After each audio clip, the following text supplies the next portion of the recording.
Good evening, everyone, and thanks so much for tuning in to our conversation.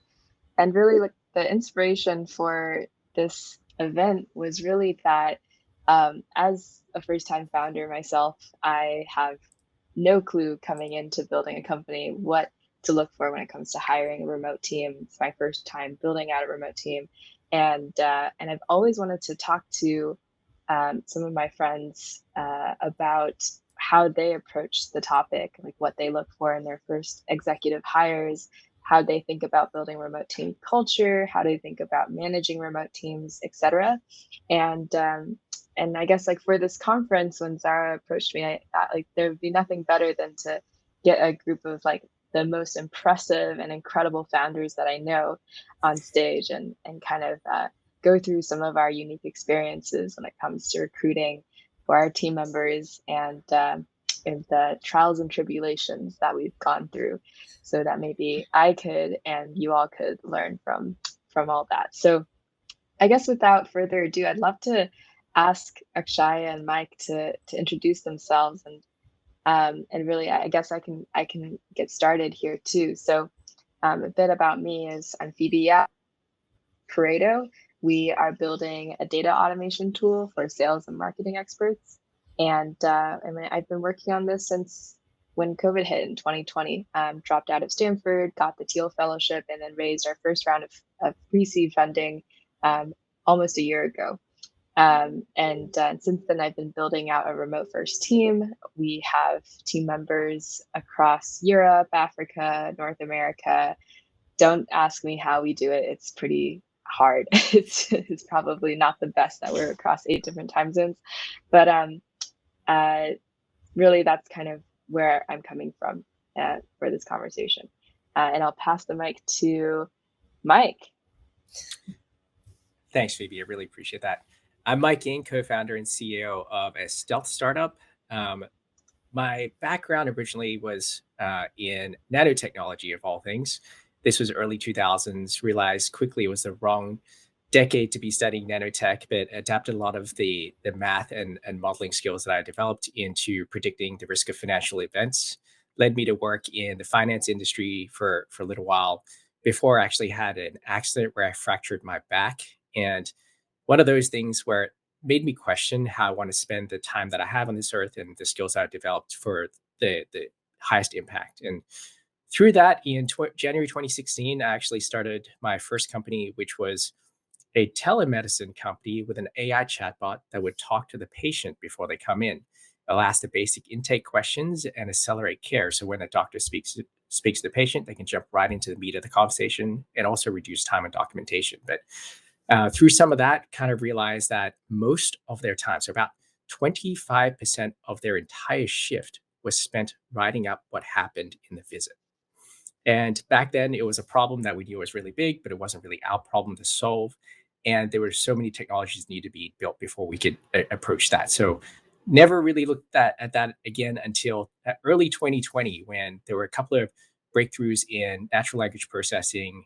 You may have heard the releases from GPT-3 from OpenAI, as well as Roberta from Google and whatnot. And my co-founder Nikhil and myself decided to build the first version of the technology to automate documentation for doctors. We were successful in building the prototype well enough for us to sign a customer contract. We raised venture capital from Andreessen Horowitz and Kleiner Perkins about almost exactly 12 months ago. Since then, we've been growing our team. And what's interesting is, as second-time founders, this is the first time building in a remote first environment for us. Awesome. Thanks, Mike. Akshaya. Yeah, thanks, Phoebe, for inviting me, and thanks for the introduction. So, a little bit about myself. I came from sort of an engineering background, and really how I got my start into the technology world was by attending hackathons. So, when I was in high school, I went to 45 hackathons, just basically any weekend that I could get. I would get away from home and go to some university or some company hackathon and just sit there and build a product over a weekend. Um, and so I came into college where when I went to Stanford to study computer science, thinking that I was going to be a software engineer. And my sophomore year, I kind of learned after doing a couple of internships that being a software engineer was not the same type of environment that being at a hackathon was, and that I was craving the same like fast-paced, like really quick iterative product thinking that I would get from hackathon products. And so my sophomore year, after also seeing kind of the struggles that a lot of my peers were facing after the pandemic had just started, with internships being canceled and job offers being taken away and layoffs at different companies, I started my first company, which was called Ladder. And we were building a professional community platform for the next generation. So, sort of trying to reinvent some parts of LinkedIn with a more open and accessible approach using communities, and specifically targeting Gen Z. So I scaled that company over the pandemic. We grew to about 14-ish people. We hired also remotely and also very different types of folks on the team. And then also we ended up, raising $3.7 million and scaled the product to a certain degree as well. And then I recently left a few months ago to start my next company. And so now I'm working on a stealth startup called Spellbound, and having a very, very different approach to hiring, where we are we're a much smaller team, and very, very different sort of strategies around how I'm crafting the early founding team and things like that. That's a beautiful intro. Thank you so much. So Akshaya, you mentioned that at Ladder you had 14 people, and now at Spellbound, how many team members are you targeting for?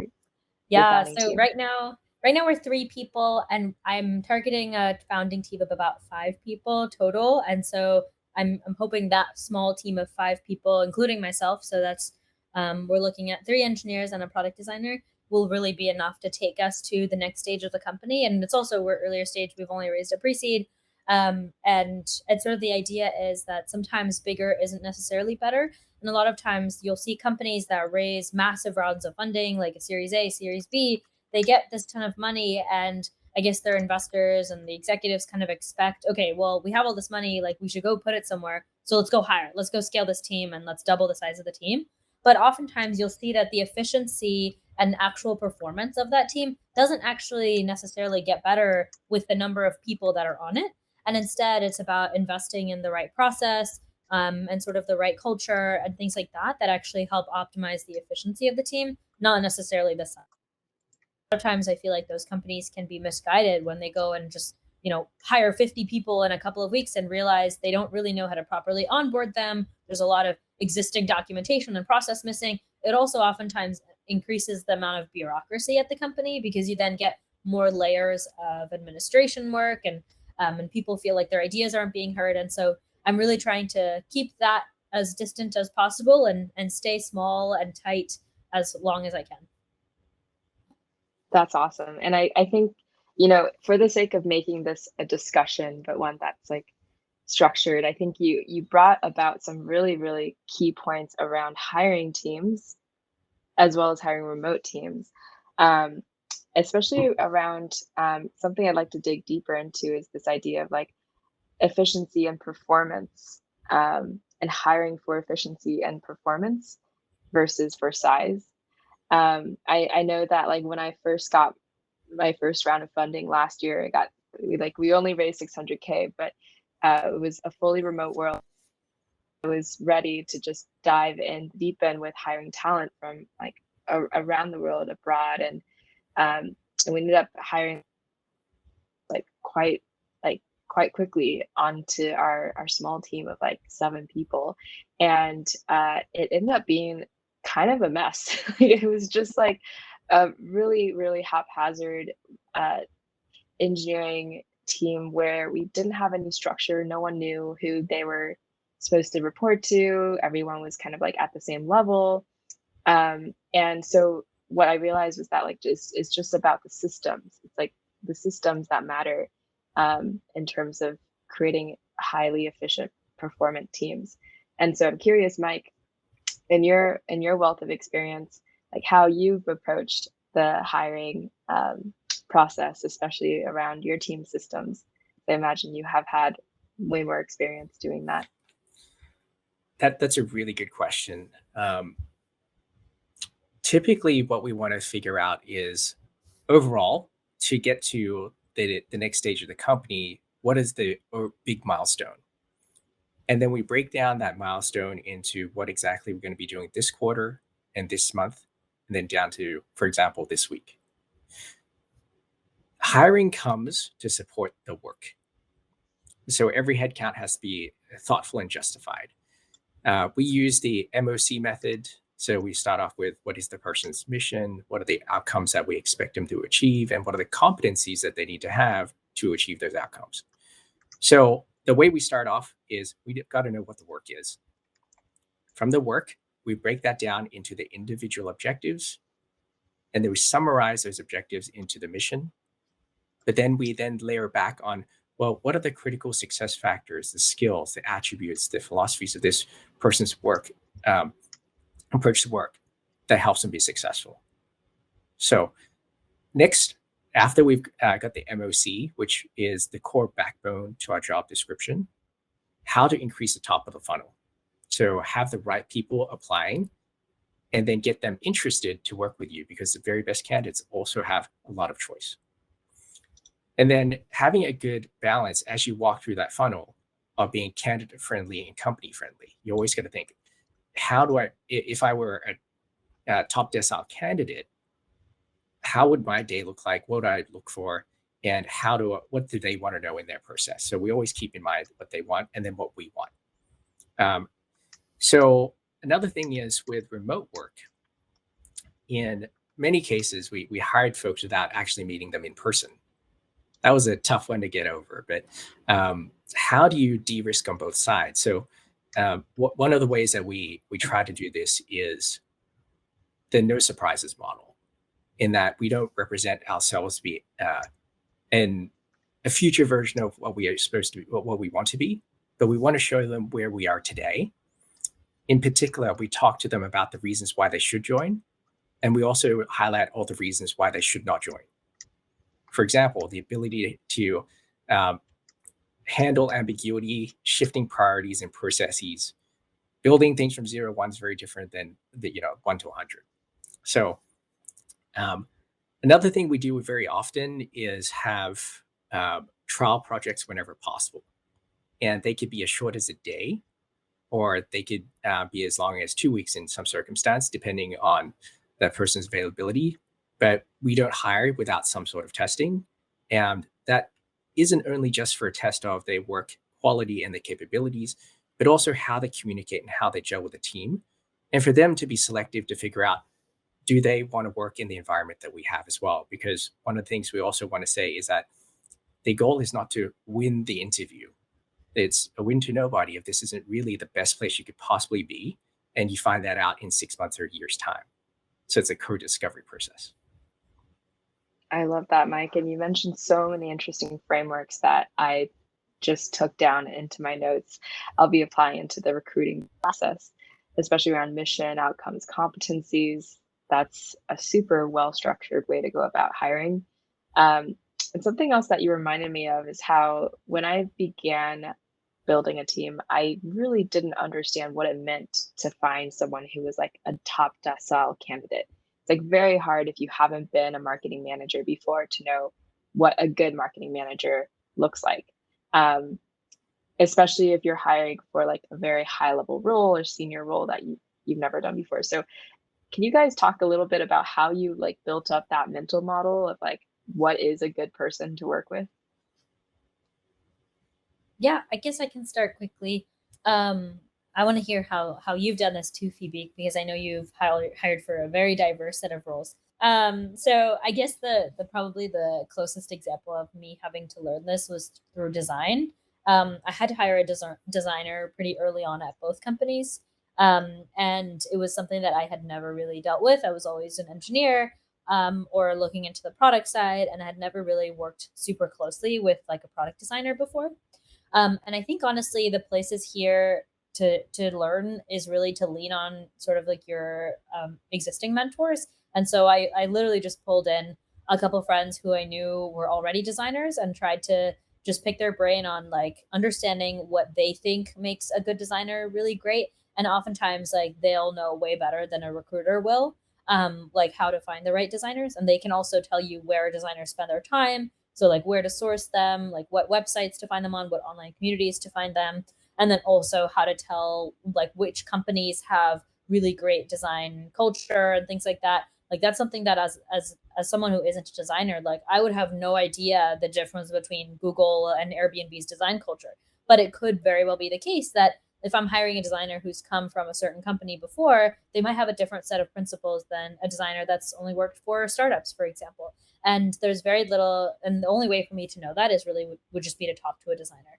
And so I just leveraged sort of existing investors or advisors, or friends who just had worked in design, and like sort of just tried to ask them all the above questions.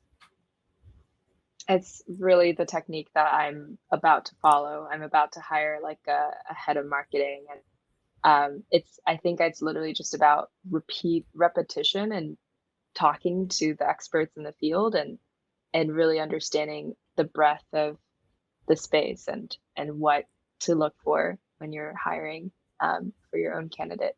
But Mike, what are your thoughts here? That's an interesting question. So when you start out with the company, you might just be one, two, or three-person founding team, and you're not an expert in the majority of them, but you're doing some part of it. And in my opinion, that's actually an important piece, because you always have to struggle with it to know where the nooks and crannies are and the real challenges behind it. Now, before you pay for the upgrade and actually hire someone internally on the team, you're likely to leverage external resources. So for example, we haven't paid up for a dedicated product person yet, but what we do is we actually pay retainer for an expert who's currently head of product at a late stage company. And they work as almost like an executive coach or a product coach to folks internally who have to partially perform that function today. Now, through that process, as you probably can tell through my methodology, it's always start off with what is the job to be done. And once you know the job to be done, and you know the individual components to roll up to that job, and you know the core competencies, then you're able to write a really good job description. Without a good job description, I just don't think you can hire well. So understanding the work is required to do that. And then co-evolve that as you know more and more about the actual challenges with the mentor. So for us, we do have that person who will also be a part of the screening process, because this person has hired, I don't know, like 40 PMs before. So their pattern match for the type of person for the first product hire versus second, third, fourth is really, really good. And obviously, we have to be very opinionated on how our process differs, but we heavily do lean on experts. On top of that, what we do like is having test projects. So we might give them a scoped out piece of work and have multiple people present on what they believe will be the best plan forward. And as a part of our recruiting process towards the very end, we have almost like a demo day where we sit down and each of the candidates come in and presents to everyone in the firm. And then afterwards, you break off into individual discussions by department and team, so you can get to know the person. But that's kind of our playbook for executives. I really like how you lean on experts in a pretty thoughtful way. Um, the thing that I've been building up my model for around using experts is that like experts are there strategy, but they're not able to help out on the tactical side. You need the capabilities in house to execute, but you could not outsource the capabilities, at least at the early stage with market fit. Um, and so then when it comes to using advisors and experts, etc., it's not about like leaning on them to pull you in a direction. It's more like presenting them with questions and challenges that you're considering and getting their feedback on that, rather than leaning on them to to advise and well, to eliminate or illuminate problems that you should be seeing for yourself. I think there's like that like critical push and pull difference between having a advisor help you with your problems, and then like having your own in-house team member actually surface those problems to those advisors. So super, super helpful. And thank you all so much for sharing your ideas around like recruiting and onboarding. And I'd love to move on to this idea of culture building on remote teams. It's super hard to build culture on remote teams, just but magnitudes harder than this, where it's a shared space that you're keeping these mementos and these reminders of what your team is and who you all are. Like when you're communicating over a screen, it's just easy for a lot of that context to be left out. So culture around values, principles, team activities, all of those systems is just so incredibly important to develop and foster. So curious of any unique systems that you've built for your team that you found really helped to build up a culture. Sure. I can start first again. So I think I have different approaches to this. So for Ladder, I think one of the things that we did really well was we had an incredible culture. And that was apparent because the sort of people that were on the team, like they didn't really just treat work as work. They also took the time to get to know each other on an individual level and, just form personal friendships. And I think that went a really, really long way to sort of like team retention and also team culture and things like that. And that's just really kind of like being vulnerable enough in a space where people feel comfortable reaching out to one another on a personal level rather than just on a professional level.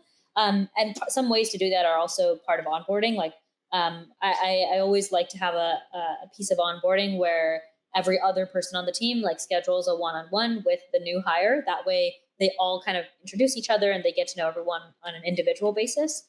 And that already starts getting them comfortable with like reaching out with any questions and not feeling uncomfortable, being vulnerable. And then also, of course, there's also a bunch of other like team building activities that you can do to sort of promote better remote culture. But I think when it comes to remote culture in the context of like actually working in an environment that's completely remote, I think probably it's really being very intentional and careful about how to make an inclusive enough environment for everyone to sort of have their inputs. And I honestly want to hear how you do that, Phoebe, because I think it's really unique to have so many people across different time zones. I'm wondering how you're able to be inclusive of everybody's input. And that's something that we sort of had to deal with is, we would have a weekly all hands meeting, and that would be some place where it's sort of like an open forum for people to express their concerns or ideas. And it was something where we found a time that worked for everybody. And there were a couple other of these like synchronous Zoom meetings that we would have that I think were really important to just get everyone on the same page and explain things out loud.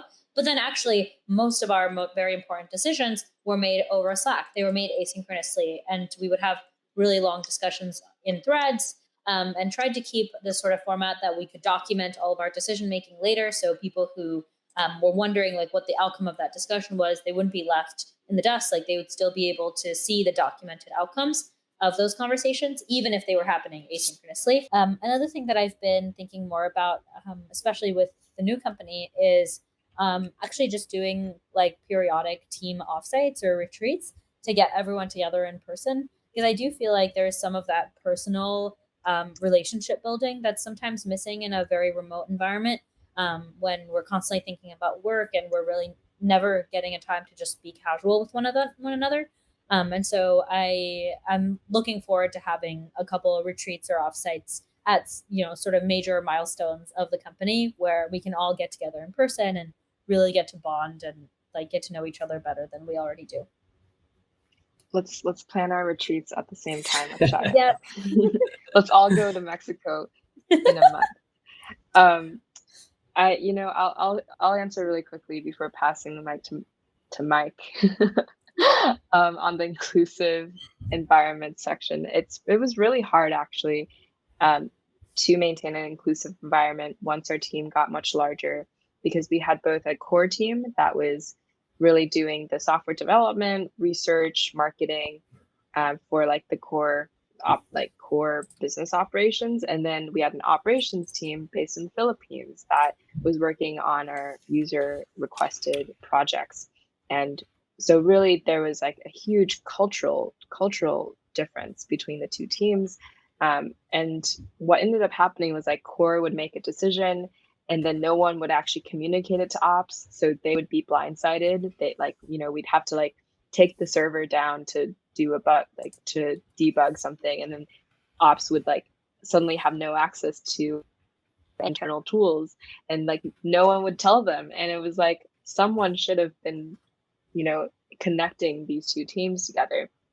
And so it's just realizing that like while like these teams are really effectively doing very different, like working on very different parts of the business, um, there's like just a lot of there's a system that we've ended up putting in place where we have a weekly newsletter that has core team sharing like the main points to the operations team, asking them for feedback on those points, and just like structuring that that communication and feedback is super important. But also like having an open forum where people can air like feedback and grievances is sounds like something you've done and something that's super important. I do CEO office hours with everyone on the operations team, because I so often work with the core team that they're not getting much face time from me. And they've really appreciated being included in those systems.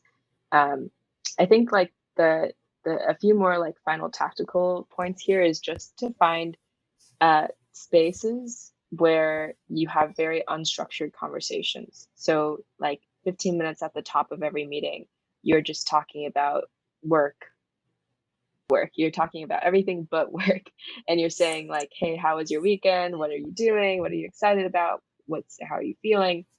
Just making it unstructured as possible creates that like social bond. Like, and it's really hard to do that over Zoom.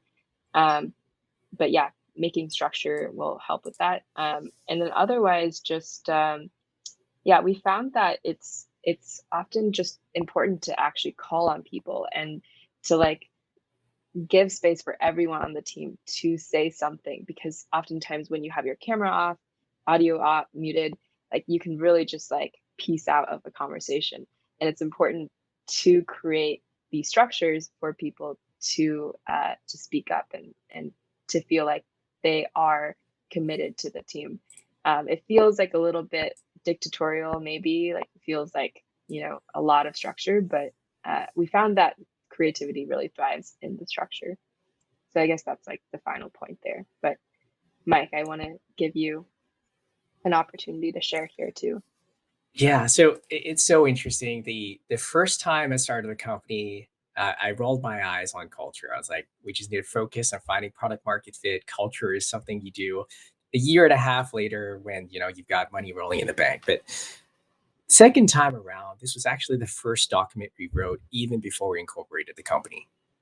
And I think it stemmed from a couple of battle scars. Number one, we've talked a lot about knowing what to work on, but we haven't talked about why they should be working on it. And why would they stick with you when there's a challenge that's really, really hard? Now, we think a lot about building anti-fragility in the company. And a huge part of it is having the right culture and the right bonds with the people. Because if you think about it, my first mistake in my last company was thinking that companies build products. Companies don't build products. Companies bring people together to build products. And how those people work together, especially in a remote environment when you don't see them all the time, is governed by the culture. So we started by first knowing what is our culture is before communicating the culture, before reinforcing the culture.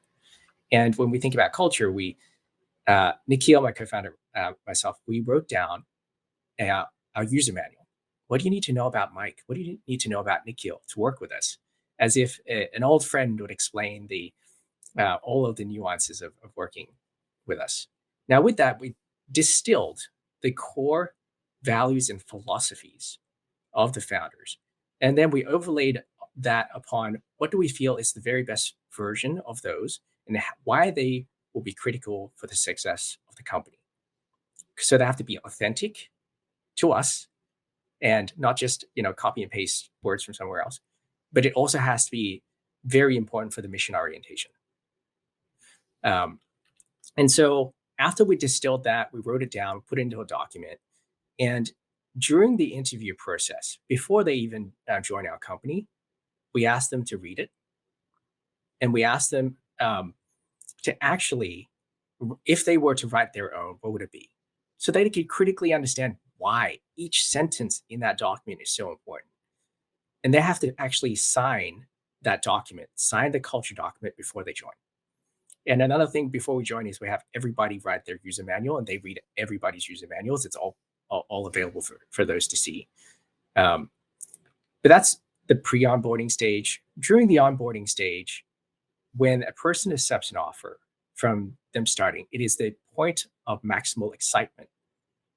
They're trying to figure out, what sort of company are we joining? How do they work there? And that is the time when you can continuously shape and mold. Usually people send out the offer letter and then they do nothing until they join. But during that time, you could communicate so much. And what we do at the beginning is we send welcome videos. Everyone in the team sends a welcome video. And a lot of the times we try to dovetail why are we so excited for this person, specifically using the words of our culture as well. It's because you're a team player, because you're an extreme owner. And so that's another thing. After you know what your culture is, you have to communicate it well, but then you have to reinforce it. So whenever anybody has a praise for somebody, you want to try to couch it as much as possible in your own cultural lingo. And the challenge for us is not only remote work, but because we have a engineering staff that haven't previously worked in medicine, and then you have clinical staff who haven't worked in tech before. So it was very easy for us to have a different culture growing.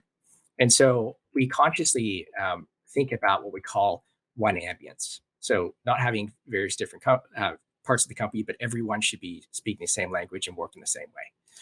And one of the things that we do is we actually have a culture audit survey. So every quarter we send out a survey to folks and ask them specific questions on how we're rating versus what we purport. And what are the different things that we're weak on, and what are things we're strong on that we should double down on, and what we should change for the next quarter. And not only do we have that, every time we have an interview with another employee or a potential candidate, whether we give them an offer or not, we ask them, well, what do you think about our culture? Like, I really, really want to know because I care about this firm. So can you explain to me? And then so we kind of have that feedback loop, and that's also public for folks to see and how people perceive our culture, not just internally, but also externally. I think another thing that we also do is at the beginning, you only have a couple of taglines, and then you have a paragraph explaining what the taglines mean. But then over time, we crowdsource stories of how people within our team have exemplified each of these cultural values, and we append them into the document so that people can now interpret. For example, how do you balance being a team player with being an extreme owner? And show me the tensions of how that really plays out in this company, and how the values of the company actually helped guide those decision making, how it's actually lived at our company. Wow, Mike, this is just such extreme thoughtfulness at the beginning inception of a team, and it's actually so impressive to me. And like my biggest question here is just like, how are you reinforcing this? Like, who is in charge of maintaining this culture and making sure that these systems continue running smoothly as all of the challenges and tribulations of the startup journey kind of come at you? Yeah, I think at the beginning it's founder driven, but you want to move that away from being founder driven as soon as possible, because you want it to be what we call like a self-weeding garden, that people are improving and when a new person joins and they do something that's not quite culturally aligned, you want everyone to feel, hey, that's not how we do things here. And I think that we were very lucky in finding very good cultural bearers within our team. And you can tell not only when we do the reviews, we're not reviewing them just on their individual performance, the contributions to the team, but we also have a rating system on how strongly do they exemplify and amplify the culture at our company as well. And I think it's it's at this point growing way beyond the founders and each of those team leaders. We believe they're only in that position not only because of the management capabilities, but their ability to amplify culture. That is super, super cool. So for the sake of time, I want to also open it up for anyone in the audience to share questions. Yeah, there's been some questions trickling in over the course of the discussion. So the question here in the chat is, how do you know how many people to hire and how many is too much? So maybe if one of you wants to elaborate on that. I can take a stab. So in my opinion, there's two tensions you want to make. But the first and most important one is, what is the work? So if you said for every company, every industry, for every product, there's a minimum viable business product. And for example, if you're building SpaceX, the minimum viable product is a lot bigger than if it's like a social media app or whatnot. So you have to think about the work and what are the steps to get to that work. And only then can you understand the operations required, and the team is there to support the operations. So if you had to take that one step further, it's really trying to figure out, well, can we now challenge that assumption on how heavy is this minimum viable business product and break it smaller and smaller and smaller so that you can think about it in systematic de-risking before you make the next bet. So if you're given, $10 million, we're going to spend X to get to this sub milestone. And once we get to this sub milestone, we would de-risk A, B, and C, and therefore we would have the confidence to make the next bet. And hence we will increase headcount in these departments. So I would think about it from that perspective. What is the work? But I said that there's a tension between that and something else. Well, what is the tension? As folks probably realize today, recruiting is extremely competitive. And the quality of your founding team is going to set the bar for the quality for the rest of your hires to come. It's really hard to go the other way. To hire quickly and go with an okay team and then hire a top decile team afterwards is so hard. But if you set a really good group of core members at the beginning, oftentimes people would join because of them. And therefore, they automatically set this bar and keep this bar. And if you hire quickly, I honestly think that there's got to be some trade-off with quality. And there's going to be some trade-off on onboarding, and there's going to be some trade-off on cultural reinforcement. And there's price to pay for that. All right, thank you so much. Your answers are so well structured and enjoyable. Thanks so much for that. Akshaya, I think there's also personal questions for you about if I read correctly, why you left Ladder. If you're happy to elaborate on that. Yeah, sure. I guess there's a bunch of reasons, but really the same thing that we have been talking about. It came down to sort of like team and culture and things like that. And it was really figuring out what organization do I want to spend the next 5 to 10 years of my life in, working on, especially with startups. It's such a long-term time horizon. And so I had to take a very, very close look at the people that I was working with, and sort of the people that I want to spend the next 5 to 10 years of my life building something with and pursuing a mission with. And sort of that decision led me to think critically and eventually start a new company. Thank you.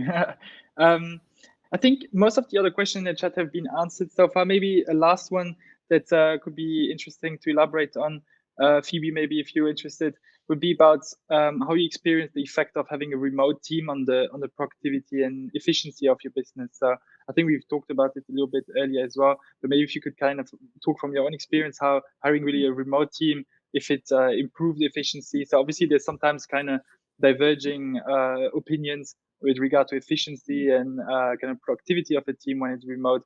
What is kind of your experience with it? Right. I actually like to think about this in terms of mental health. And the axis here is your energy level and also your emotional attitude towards your work. Are you high energy, high motivation? super excited about the work you're doing, or are you like low energy, low motivation, kind of not super motivated by the work you're doing? And I think that when it comes to remote teams, the greatest challenge is keeping everyone high motivation, high about the work.